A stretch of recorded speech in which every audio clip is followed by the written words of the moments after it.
Welcome back, Wolfpack. Verlis here, and this is how to use Swampert in Pokemon Brilliant Diamond and Shining Pearl. So the first Swampert moveset I'm going to be showing off is my classic Swampert. It's not the best moveset, but it really shows the cool things that Swampert can get up to. It has access to both Counter and Mirror Coat, and as a Water Ground Pokemon, it only has one weakness. 4x weak to grass, so stay away from leaves. Outside of that, you pretty much survive anything, especially with a 100 hit points, 90 defense, 90 special defense, fully defensive invested tank. And the cool thing about Counter is that it doubles the damage that you receive. But most sweeping Pokemon are not going to have 100 base hit points, let alone invested 100 base hit points. So you can take 40% and then KO an enemy with Counter Mirror Coat.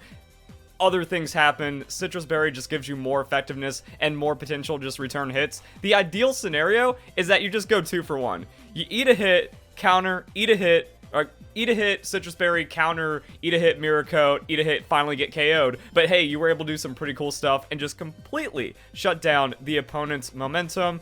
And then the rest of the moveset is just coverage. Earthquake, really good. Avalanche, in theory, kind of makes sense, but also doesn't, because if you know you're eating a hit, then you just counter instead, and it's probably going to be more damage than a super avalanche. For the 4 times avalanche, that's also where it gets weird, because, okay, we're going up against a Dragonite or a Salamence that's trying to set up, so hitting them with an avalanche becomes 4x, but we don't get the doubled power off of taking the damage first because they're setting up, but at least it's something to do against them, especially as like flying type Pokemon, for bonus damage, and if counter is like too risky, because I go counter, they go Dragon Dance. Oh no, game is spooky now. If I keep on countering and they keep on Dragon Dancing, eventually I get one shot, and then the counter doesn't matter. The ability, we have no water type moves, so I mean like Damp, if you can get a hold of it. No one's really running explosion shenanigans, so like the ability just doesn't exist on the Swampert, which is a shame. Other than that, there's also some weird things we can look into, because what if we go for a relaxed nature, and then we go Ice Beam, not relying on the Avalanche? We're going to have to take a look at those damage calculations, but this is why Pokemon is beautiful, because it's such a weird game when you get into the numbers. That, on the surface, Ice Beam is just going to be 50% more damage than the Avalanche if we're not getting the boosted Avalanche, and we're going from 206 to 256. So Ice Beam is just straight up more damage if you're just throwing it onto a Pokemon trying to stop their setup, and those are going to be the most common Pokemon to stop setup on. But what about Gyarados? Good question. Now, the EV spread on Swampert might look a little weird to you, but there's an idea here, because you're going to be facing physical hits more often than special hits, or like overall the damage skew is more physical, but technically you don't want to block too much physical damage. That way your counter has the best chance of one-hit KOing the opponent, but you still want to be tanky, so it's kind of like hanging in the balance. And I just like this, because instead of just going like full special defense and then maybe making yourself too vulnerable defensively, you know, this is an easy break point. Use 20 vitamins, done. Here's how you want to do it. You want to max out the hit points, use 20 vitamins on the special defense, and then you just pour 6 in defense, and you're done. Easy EV training legitimately inside of your game. And yeah, that's going to be it. It's a fun set. Makes Swampert a bit unpredictable. Like I said, it's not the best moveset, but still like pretty cool if it works and when it works. However, I feel like the most common Swampert set is going to be something like this, because it's filthy, it's annoying. So we talked about how difficult it is to KO Swampert, and one thing I've noticed in Brilliant Diamond Shine Pearl is it seems like not a lot of people are running offensive grass. So you can just kind of get away with it. And Yawn is filthy. If you play the Yawn properly and you force switches or double Yawn, or they commit and then they just stay in and fall asleep and you find a way of capitalizing on that, it's just really strong. After that, we have Roar and Stealth Rock. So here's my philosophy on Stealth Rock. It sucks. It's bad. Don't use it. All you're doing is giving your opponent a free turn of setup. If you're just going in like, well, the damage calculations say that this turns into one-hit KO after the Stealth Rock's activation, but that also means that you're not in a neutral game state. Neutral game states are the best way of factoring like damage calculations and where to go for strategy and stuff. If you're already assuming a Stealth Rock, so that means you gave up advantage to set up the Stealth Rock, and usually that can be a losing advantage. You lead Ferrothorn, Stealth Rock happens, and then the multi-scale Dragonite goes and sets up a Dragon Dance, fire punches you, and the game's over. Or, you know, anything can happen after that. Unless, so Stealth Rock sucks, unless Roar is involved. And this is like I wouldn't say a new thing, but phasing only gets more and more common. Back in the original Generation 4, I barely saw any like whirlwind Skarmories or something because people didn't like the idea of having a taunt bait 4 status Pokemon. Now, that's pretty common. And the idea behind Skarmbliss is that you aren't forcing switches. You're making your opponent switch because they can't break the Skarmory, and then they can't break the Blissey, and then after you heal and stuff, and leftovers and all the other madness inside the game, like, they're just always damage negative, especially after a Stealth Rocks and Spikes or something. But if you give up that setup, and you don't have a way of cleansing that setup, so also Haze works with Haze works with Stealth Rock, stuff like that. If you can't cleanse the setup, then you're just losing. So if you're splashing in Stealth Rocks thinking you're cool, you actually suck at the game.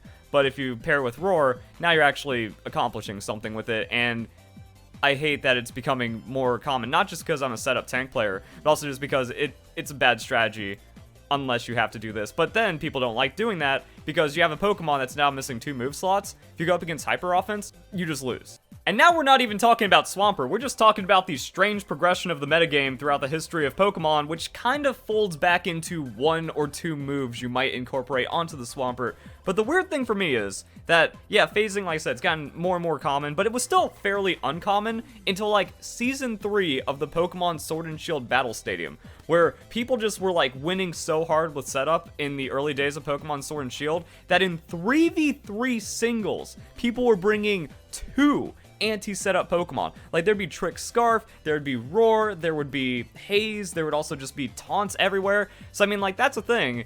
And now the meta is a complete mess because people are terrified of everything. And, you know, Roar is just a really good catch-all that no matter what they're doing, if you can, like, predict the Roar on their setup turn, that's really good. If it's a tank setup to become unkillable, they're not going to be able to damage your Swampert and be threatening enough so you can just roar that away. It's really about just reacting to it. The second the opponent threatens a setup Pokemon, you go into your roar, and then you just try to get momentum that way, and you just cannot let them take off. Like, people, they used to be arrogant. They used to be like, yeah, I can beat out this Stockpile Belly Drum Snorlax. Oh, I can't. Oh, I lose. Now everyone knows. The secret's out. So that means Roar is in, and Stealth Rocks pairs really nicely with that. And the last move can be anything. Scald is an idea. The thing is, if like you burn your opponent, the yawn doesn't work. However, sometimes having a burned physical attacker that's threatening setup is more important than it maybe switching out because it's a little sleepy or something like that. Like I said, people don't like the 4 status Pokemon because they're taunt bait. And taunt is common, but it seems like taunt is becoming less common for Haze and Roar, and that's why the meta is a mess. But if you do something like this, it just gives you the complete autonomy over your opponent. Yawn, protect. If they don't switch, then they're just asleep. And if they do switch, you just go like if you get super galaxy brain into their mind, just set up that vacation home rent free, dude. You just go double yawn. And now, like, something's eventually falling asleep, and you don't want to keep switching out every time you get drowsy because Stealth Rocks will chip you away. If something happens, like, okay, it's like, okay, Stealth Rocks, take a hit, or maybe Bright Powder bails you out of something. Yawn, take a hit, doesn't matter because, like, you're super giga tanky, and then you just go protect, they're asleep, roar, yawn, double yawn because they're switching, protect, and, like, if there's just a scenario where if you're just better than them, they lose, like, half of an effective Pokemon's health off of the Stealth Rocks, maybe even more, and then 2 of them are asleep. You get that much momentum in a Pokemon game, and it's pretty much impossible for the opposing Pokemon to come back from. Once Swampert does go down, you have to be aware that, like, your Roar Pokemon is gone, unless you're running triple anti-setup, because that's just the meta now, and you kind of have to be aware that the opponent can still gain against you without this cheese, but if you use it properly, yeah, it's just over for them. After that, Banded Swampert. Banded Swampert, to be respected. You know why? It's more damage than Garchomp. Wait, nothing's more damage than Garchomp. Garchomp's in a weird place because it only has 130 attack. But only isn't the right word because this thing will neutrally one-shot you on an Outrage, and my goodness, even a Scarf Earthquake hits like a truck. But Swampert doesn't need to care about speed. Swampert's tanky enough to eat that hit, so 178 attack versus a 182. An Adamant Swampert is the same damage as a Jolly Garchomp. That doesn't sound right, but that's how math works inside of Pokemon. And if you're banded, that's just 50% more damage. And if you're torrented, then you're just destroying everything. Now, the band does kind of leave up some vulnerabilities where it's like, yeah, I get locked into the wrong move, but if you use the right move, you just win, and then you can splash in the counter. Like, there's all kinds of moves you can put here, but when I was running damage calculations, I was just, like, thinking on the coverage. I didn't really see too much of a point, whereas counter, I feel, bails you out and catches the opponent off guard more than anything. Like, if you go and just truck them on a waterfall, they might go, whoa, is that Swampert banded? Okay, I gotta keep an eye on that. And then Swampert comes in later and then uses counter. It's like, what? How is that even a possibility? Well, now you're dead. So we got that going on, and since we don't have to worry about speed, 2v2 hit points, 2v2 attack, 4 speed for the creep. And then, there we go. 60 creep is a thing. I don't know, maybe give up a bit more to get a bit more, and then game's funny and weird like that. Yeah, all of this stuff just coming together means that, like, Swampert is one of the strongest banded attackers because it's giga bulky, and it will start one-shotting things. How hard is a one-shot? Let's find out. So, we have a Weavile, which is a 70 hit point, 65 defense Pokemon. Weavile doesn't do anything to us on max hit points, and then we one-shot it on Earthquake with Choice Band, Adamant, and no other shenanigans going on. And if we're in, like, Torrent range, Waterfall also gets really nasty. So yeah, we eat a hit. Knockoff or Icicle Crash isn't putting us into Torrent, but it kind of like shows some weirdness. You know, this is a Life Orb Weavile using its strongest stab move to get 50-ish%. So anything weaker than that, we're a 3-hit KO Pokemon, which means we're going to be picking up 1+, if not 2. It kind of gets nasty. And then it also depends on the meta. Maybe if Pokemon are like kind of slower and bulkier, Swampert at least gets some tag damage before it goes down. Like that Waterfall is going to wreck a Bronzong or something. So game's still kind of weird. And we can also play around with numbers. 85, 80 is still going to be a chance to KO on the Earthquake. Like, look at that. If a Pokemon is not a dedicated tank, it risks getting one-shot by the choice banded Swampert. Or it will just straight up get one shot if it hits Swampert really hard, Swampert bulks it out, and then returns the KO. So that's what means, like, oh, when you look at the damage numbers and compare it to Garchomp, this Pokemon's kind of weird. Like, you don't think about these numbers, but they exist. And, like, is that what's being slept on? I don't know. I personally like this moveset because being able to ruin your opponent's day in this manner is something that's very hard to come back from, but this is just, like, a Pokemon. Like, this is a real Pokemon that can do strong things inside of a battle, and that's pretty cool to me. Also, with this, I wanted to show the argument for a counter even on the Choice Banded set, because Choice Band Avalanche is not going to be enough to KO a Gyarados. You can do significant damage, and maybe weird things happen where Gyarados takes a little bit of chip as it's setting up, and then that puts it into KO range. But I mean, like, 252 hit point Swampert just survives the Waterfall from Gyarados at +2. Now, Moxie kind of gets weird, so, I mean, +3. You still survive +3 almost every time, and that'd be like, okay, so it gets +2, and then KOs your Pokemon's now at +3. That's an unstoppable, unbeatable Gyarados. Actually not.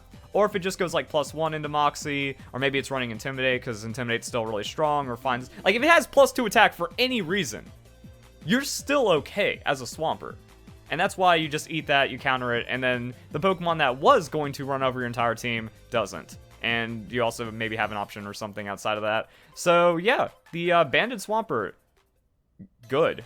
However, this wouldn't be a Verlisify moveset video if we didn't talk about a setup moveset for the Pokemon. So, Curse Amnesia. Swampert's got it, and as we talked about, Swampert is tanky, so Swampert quickly, like if you remove all the grass threat from the opponent's team, and they don't have a way of shutting down setup, but like I said, it's pretty common now because of this. People are tired of losing to this, so then they'll do weird things in the game and just try to make it to where they'll never have to worry about it again, but leaving themselves vulnerable to just complete unhinged jaw aggro teams.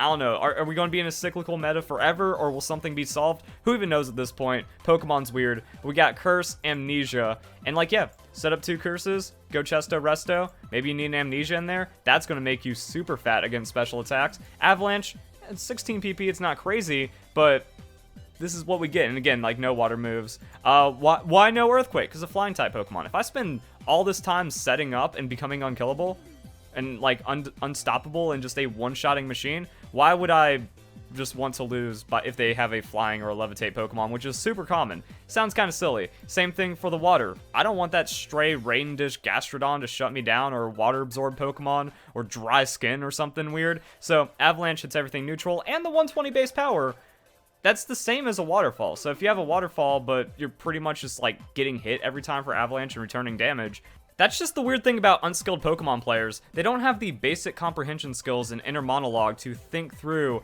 how power plays out throughout a Pokemon game. That was the whole thing behind the idiots hating on the Heavy Slam Wailord. Heavy Slam Wailord is going to be a 120 power move in almost every situation, while also being unstoppable because nothing is immune to steel. So kind of the same idea here, and eventually you just get +6 and then you destroy everything because 110 attack is just chilling there. That's pretty cool. And you can, like, the thing is, you rest, eat hits, wake up, attack, and rest, and that's just how tanky you are, and that's why these kind of movesets are crazy. Last thing I want to do was, like, compare it to the Gastrodon. Like, what does Swampert bring that Gastrodon doesn't? Or why would we not run another water ground Pokemon?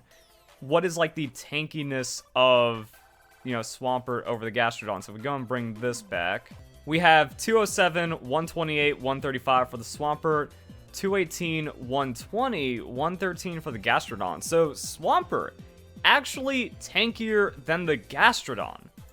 And Gastrodon is pretty much used as just a really filthy, just momentum hindering Pokemon against the opponent, but it does have the advantage with the recover, so it instantly gets back half of its health, and it's still a comparable 3-hit KO Pokemon. Can also, like, stockpile and do its own things and curse as well. So, I mean, like, there's similarities here.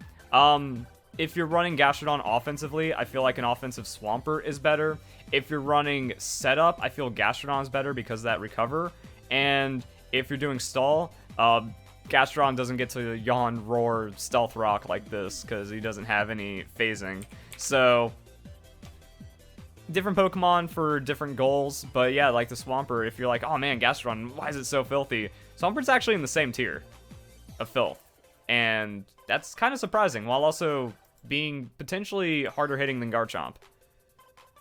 Alright, Swampert's pretty good. You also can't really understate what this does to a team with multiple setup Pokemon, which again is kind of common, so yeah, like Swampert, pretty good. Hope you guys enjoy the video, hope you all have a nice day, thank you very much for watching.